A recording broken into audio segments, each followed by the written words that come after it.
Hamımızı salam dostlar, bugün gördüğünüz kimi Roblox'ta Speed Draw oynayırıq. Yəni şəkil çəkəcəyik dostlar. Yarışmadır. Yarış çəkən qazanacaq. Görək indi nə olacaq dostlar. Tülkü gəldi temamız. İndi tülkü çəkəcəyik. Başlayaq çəkməyə. Allah. Ne oluyor Allah? Neçə gündür dostlar video gəlmirdi. Gördüyünüz kimi çəkirəm, doladı mahnı işliyi ilə. Tülkü çəkdik. Bəli çəkək. Mesela tülkünün belə bir dənə ağzı olur dostlar. Belə burnu tindi. Mesela bir dənə qulağı olur. Belə.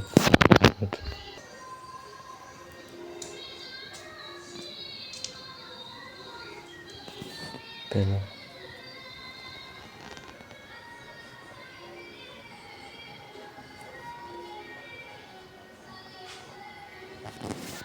Günün rengini tutturamıyorum yani. Bir tık pembe.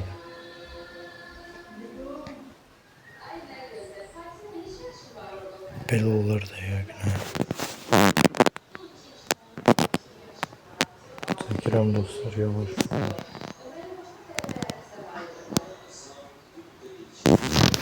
Ama dostlar böyle bir şey oldu.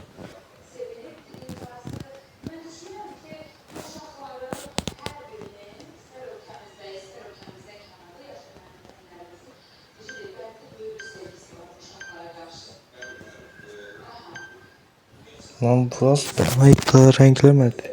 Bu ne de? Bu ne de? Bu tülkü de indi. Bir ulduz verelim bu dostlar. Ne güzel tülkü dostlar.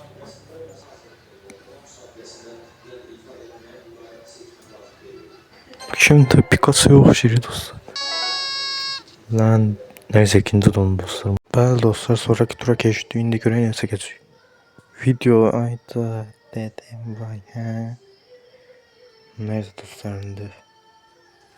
Ağzına oynayalım.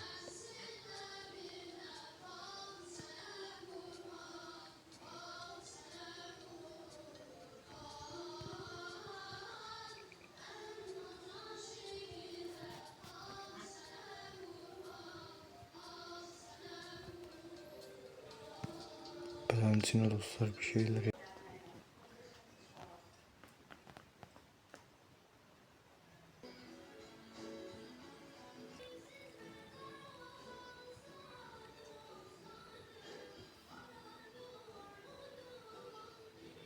Çok değişik bir mort. Bu ne de?